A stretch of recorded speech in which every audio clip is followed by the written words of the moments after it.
Congratulations on the birth of the Imam of Peace, my brother. Congratulations to you too, my brother. Today is the 15th of Ramzan, the birth date of Kareem Ahl Bayt, Sibte Payambar Imam Hasan al-Mujtaba alayhi salam. Who are you referring to when you say the Imam of Peace? Bro, those are the historical titles, aren't they?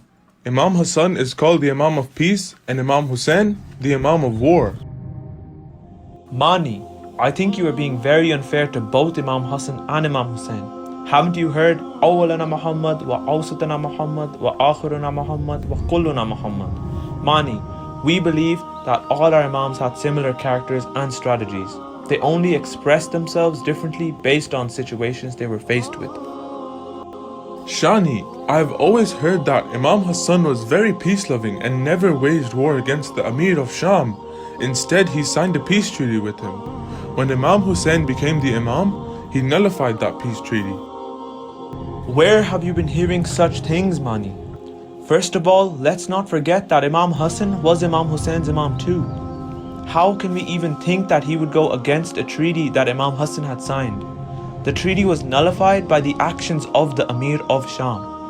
He nominated his own son Yazid as the Caliph, which went against the terms of the treaty.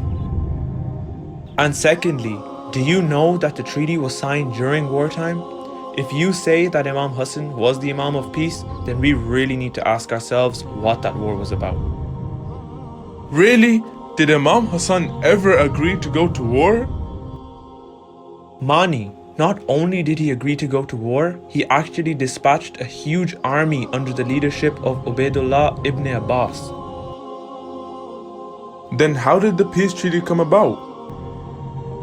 Mani, when we explore the answer to this question, we see the betrayal of Imam Hasan's companions. It's really a tragic chapter of history. The spies of the Amir of Sham started infiltrating the army of Imam Hasan, and they started dividing the army from within. And do you know, there came a point where the commander of Imam Hasan's army, Ubaidullah ibn Abbas, who was himself from the tribe of Bani Hashim, deserted Imam Hasan and joined the Amir of Sham. Amir of Sham offered him money, women, and the leadership of the entire army in return. What? This is unimaginable! An army whose commander-in-chief joined the enemy lines? How can that army ever face the enemy? Oh Mani, you have answered your own question, but the perils of Imam Hasan don't end here. When news spread about Ubaidullah's abandonment, people started talking about how lucky Ubaidullah and his soldiers were, as they all had been rewarded with riches by joining the other side. The soldiers who were left in the army felt that they did not gain anything, and so they started plundering their own army.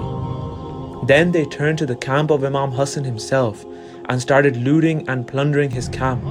They even looted the carpet on which Imam Hasan was sitting. They pulled it from under the Imam himself.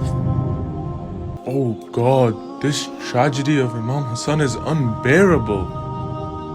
It is, Mani. I wish I could say that this tragedy ended here, but I still have to answer your question about why Imam Hasan had to sign a peace treaty. Please tell me, I really want to know. How come he signed that treaty? Let me tell you. So after they looted and plundered their own army, they were still not satisfied. They were greedy for more, and so they made a plan that they would capture Imam Hasan and bring him to the Amir of Sham to receive a monetary award for him. Imam Hasan alayhi salam says, at this point I had two plans in front of me. One was my enemy's plan, and the other was the plan of my own companions. Both plans would cause a loss, but the plan of the companions would also result in extreme humiliation. These were the conditions under which Imam Hasan alayhi salam accepted to sign a peace treaty. This is truly tragic. So Shani, who was the winner then, and who lost?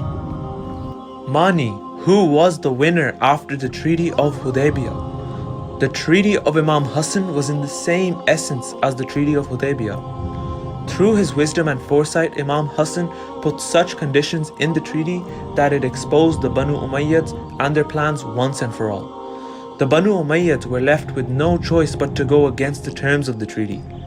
Just like the Treaty of Hudaybiyah became the basis for the spread of Islam, the treaty that Imam Hasan signed was the basis for the preservation and the spread of the true message of Islam that would have been lost otherwise. Subhanallah. And Mani, one last thing. There is no difference between Imam Hasan and Imam Hussein, but there is a big difference between the companions of Imam Hasan and the companions of Imam Hussein. When we look at Imam Hasan and how his companions treated him, we can also understand why our 12th Imam is in Ghaibat. So Mani, we should really ask ourselves, what kind of companions do we want to be? How should we support our Imam? Should we act the way Imam Hasan's supporters acted? Or should we follow the example of the companions of Imam Hussein alayhi salam? That is definitely a very thought-provoking question. I'm going to go and read up more about Imam Hasan, especially the history that led him to signing the treaty.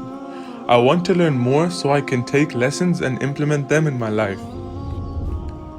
You all should do that as well, and do share this message with your friends. And don't forget to subscribe to our channel.